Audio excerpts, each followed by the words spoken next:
Dari dulu hingga sekarang, peran strategis kaum buruh seringkali dikesampingkan dan dianggap tidak penting. Padahal jika dilihat dari nilai historisnya, buruh memiliki peran yang sangat penting dalam proses pembangunan perekonomian negara, utamanya di sektor industri. Tanpa buruh atau kaum pekerja, tidak mungkin proses produksi bisa berjalan dan pada akhirnya menghasilkan devisa atau keuntungan bagi negara. Dedikasi dan hujan keringat seolah terus-menerus dituntut dan harus dipenuhi oleh kaum buruh. Giliran apresiasi dan kompensasi atas pengabdian kerap dijawab segitu saja atau nanti dulu. Pandangan yang berkembang pun menganggap pemerintah lebih mementingkan kepentingan kaum pemilik modal daripada kepentingan buruh itu sendiri. Sistem kapitalistik yang kian terimplementasi menempatkan buruh hanya sebagai salah satu unsur dari proses produksi, bukannya sebagai faktor utama dalam proses ekonomi.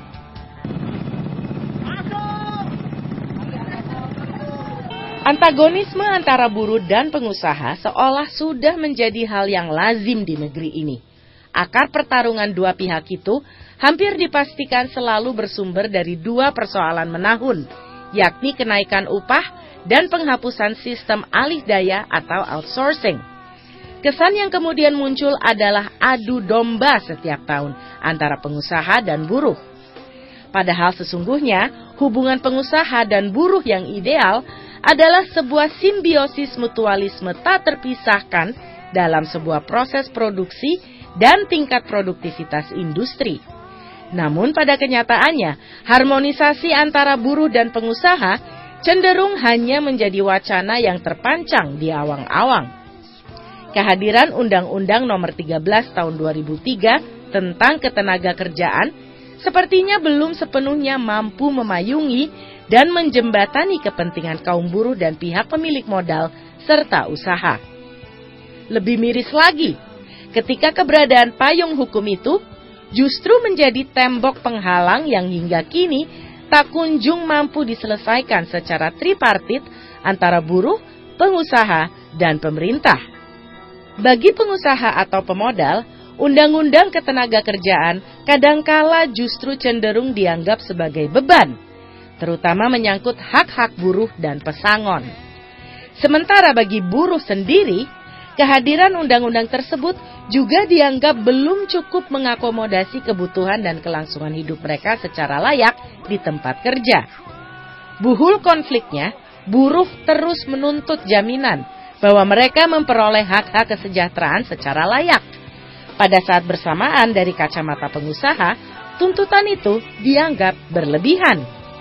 Sebuah contoh kecil, sistem alih daya pekerja atau outsourcing yang diterapkan semenjak kelahiran Undang-Undang Ketenagakerjaan tahun 2003 dipandang sebagai sumber masalah yang menyengsarakan kaum buruh. Sistem kerja outsourcing cenderung melemahkan posisi buruh di hadapan pengusaha. Bahkan dalam praktiknya, sebagian besar buruh outsourcing justru tidak memiliki posisi tawar sama sekali.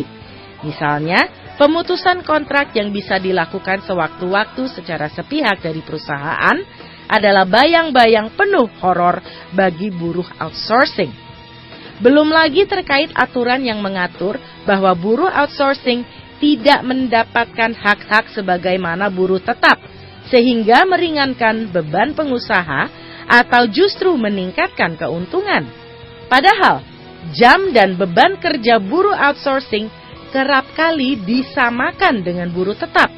Oleh karenanya, tuntutan buruh tahun ini terkait penghapusan sistem outsourcing menemukan pembenaran dan bukan sesuatu yang berlebihan.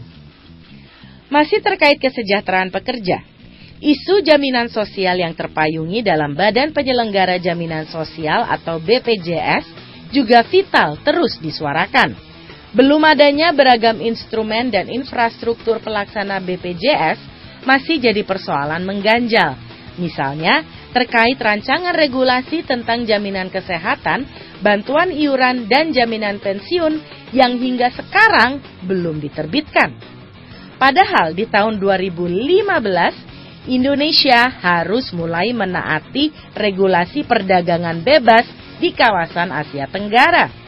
Jaminan kesehatan dan jaminan pensiun mutlak diperlukan untuk melindungi pekerja domestik dari serbuan tenaga kerja asing dengan berbagai kelebihan teknis dan non-teknis. Buruh yang nyaman bekerja dengan kesejahteraan layak di suatu perusahaan tentu tanpa diminta akan membela perusahaannya jika muncul gangguan. Pada tempo bersamaan, perusahaan yang normal dipastikan bakal mempertahankan keberadaan buruhnya jika kinerja mereka sangat mendukung produktivitas perusahaan. Dibutuhkan kanal komunikasi yang saling terbuka dan bebas kepentingan-kepentingan tertentu yang berpotensi memecah belah pengusaha dan buruh. Jika hubungan antara buruh dengan pengusaha memperlihatkan kecenderungan memburuk dan mengarah pada perselisihan industrial, maka pemerintah pun harus turut andil memberikan solusi. Unsur pemerintah diharapkan bertindak sebagai fasilitator yang menengahi perselisihan secara independen dan tidak memihak. Pada akhirnya, ketika buruh dan pengusaha serta pemerintah bisa berjalan beriringan dalam sebuah hubungan industrial yang setara dan harmonis, akan berujung pada terciptanya pembangunan ekonomi Indonesia yang prospektif dan kondusif. Yang selalu diharapkan oleh semua pihak adalah hubungan industrial yang harmonis, memenangkan dan menenangkan seluruh pihak. Jangan sampai teori Karl Marx terkait segala penindasan kaum pengusaha atas kaum buruh menjelma menjadi kenyataan pada saat ini. Namun pada saat bersamaan, sikap besar kepala atau ngelunjak tidak selayaknya muncul dari kalangan buruh. Prasangka buruk bahwa pengusaha dan pemerintah saling bersekongkol untuk menekan dan melemahkan posisi serta kompensasi bagi buruh sudah selayaknya dibuang jauh-jauh.